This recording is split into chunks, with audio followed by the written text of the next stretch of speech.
Ayan guys, magluluto naman ako ngayon ng sinigang na bangus sa kamyas. At ayan, himayin na natin ang ating talbos ng kangkong. At yan ang ating ilalahok. Sinigang na. Guys, magano tayo ng kangkong. Ilalahok natin to sa...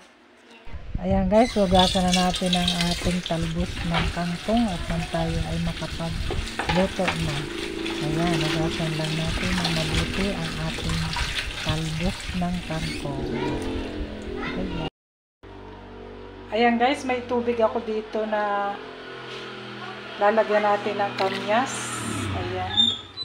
Ang lulutuin natin ngayon ay kinamyasan na bangus. Ito guys. Maglalagay lang ako dyan ng kamyas at saka kamatis. Sabay-sabay ko na lahat. At saka konting sibuyas. Mahal ngayon ang sibuyas eh. Maglalagay na rin ako dito ng green na sili. Ayan guys. Hintayin na lang natin kumulo at ilalagay natin ang ating bangus. Okay. Ayan guys, kumukulo na. Pwede na natin ilagay ang ating bangus. Ayan ang ating ulo ng bangus.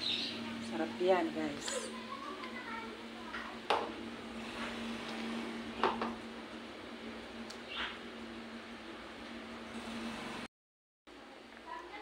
Tawagin natin to na sinabawan na bangus na may kamyas. Ito yung ating kamyas. Eh. Sarap.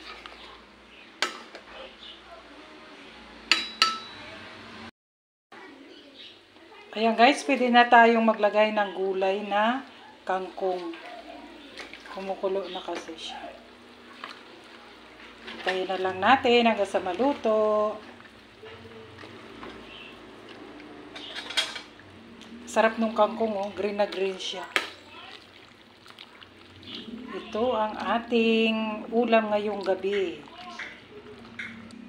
Ito ang ating recipe ngayon. Tikman ko nga. Sarap na guys.